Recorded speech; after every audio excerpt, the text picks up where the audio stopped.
मध्य प्रदेश के मुख्यमंत्री डॉक्टर मोहन यादव ने एक बार फिर यह साबित कर दिया कि नेतृत्व केवल पद या सत्ता से नहीं बल्कि अपने कर्मों और मूल्यों से पहचाना जाता है। इसका सबसे सुंदर उदाहरण उन्होंने तब दिया जब अपने सुपुत्र डॉक्टर अभिमन्यु यादव के विवाह को लेकर एक ऐसा निर्णय लिया जिसने पूरे प्रदेश का दिल जीत लिया। मुख्यमंत्री के पुत्र डॉक्टर अभिमन्यु यादव जो पेशे से सर्जन हैं, उनका विवाह आगामी 23 नवंबर 2025 को उज्जैन में आयोजित सामूहिक विवाह सम्मेलन में संपन्न होगा। यह विवाह समारोह किसी निजी भव्य आयोजन में नहीं बल्कि एक ऐसे मंच पर होगा जहां समाज के हर वर्ग के 21 जोड़े एक साथ परिणय सूत्र में बंधेंगे।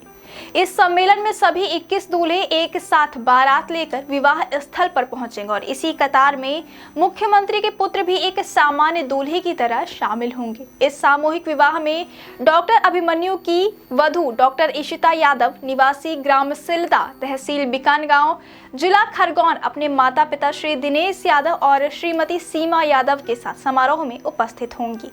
इशिता स्वयं MBBS डॉक्टर है और समाज सेवी की गहरी भावना रखती है। दोनों का विवाह किसी वैभवशाली निजी आयोजन या भारी भरकम खर्च में नहीं बल्कि सामाजिक समरसता, समानता और सादगी के उस मंच पर होगा जिसे मुख्यमंत्री स्वयं वर्षों से बढ़ावा देते आए हैं।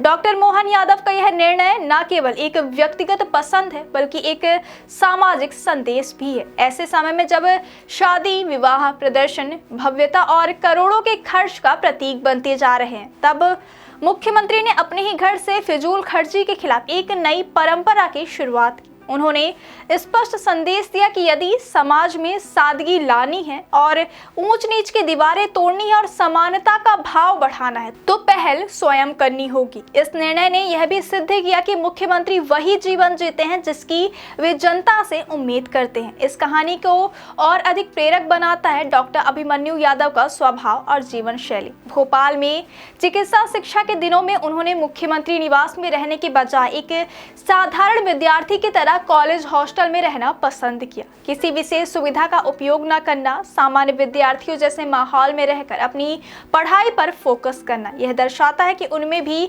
अपने पिता की तरह सादगी, अनुशासन और स्वावलंबन की भावना कूट कूट कर भरी है।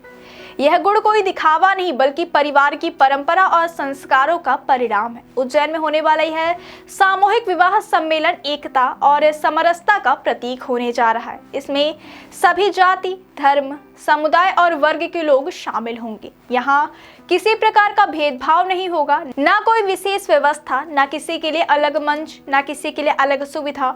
मुख्यमंत्री का पुत्र भी उसी सामान्य पंक्ति में खड़ा होगा जहाँ बाकी 20 दूल्हे होंगे। यही इस आयोजन की सबसे बड़ी खूबसूरती है। इस निर्णय ने पूरे मध्य प्रदेश में उत्साह और गर्व का वातावरण निर्मित कर दिया है। लोग कह रहे हैं कि मुख्यमंत्री ने केवल भाषणों से नहीं बल्कि अपने घर के महत्वपूर्ण अवसर पर वास्तविक उदाहरण प्रस्तुत कर दिखाया है कि समाज को बदलना हो तो अपने आचरण में शुरुआत करनी चाहिए। यही कारण है कि राज्य भर में डॉक्टर मोहन यादव की इस पहल की हर ओर प्रशंसा हो रही है।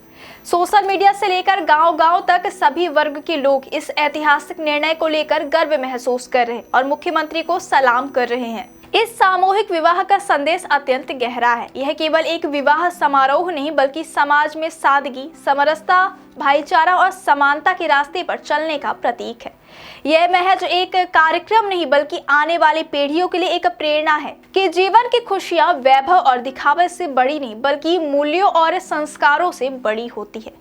मुख्यमंत्री ने यह भी दर्शाया कि पद चाहे कितना भी बड़ा क्यों ना हो, जीवन में विनम्रता और सामाजिक संवेदनशीलता ही व्यक्ति की वास्तविक पहचान होती है। राजनीतिक जीवन में अक्सर नेताओं पर वैभव, विशेषाधिकार और भेदभाव का आरोप लगते हैं, लेकिन डॉक्टर मोहन यादव का यह कदम उन सभी धारणाओं को तोड़ता है। उन्होंने सिद्ध किया कि वे केवल मंच से समानता की बात नहीं करते बल्कि अपने जीवन भी उसे में जीते हैं। यही वह नेतृत्व है जिसकी आज समाज को आवश्यकता है, जो कहे नहीं बल्कि करके दिखाए। पूरे प्रदेश को इस बात पर गर्व है कि उनका मुख्यमंत्री न केवल एक सफल प्रशासक है बल्कि एक ऐसा जननायक भी है जो समाज के वास्तविक मूल्यों को जीता है। 30 नवंबर 2025 का यह सामूहिक विवाह सम्मेलन निश्चित ही मध्य प्रदेश के इतिहास में एक यादगार दिन के रूप में दर्ज होगा, जहां सत्ता के शीर्ष पर बैठे परिवार ने स्वयं सादगी और समानता की मिसाल पेश की।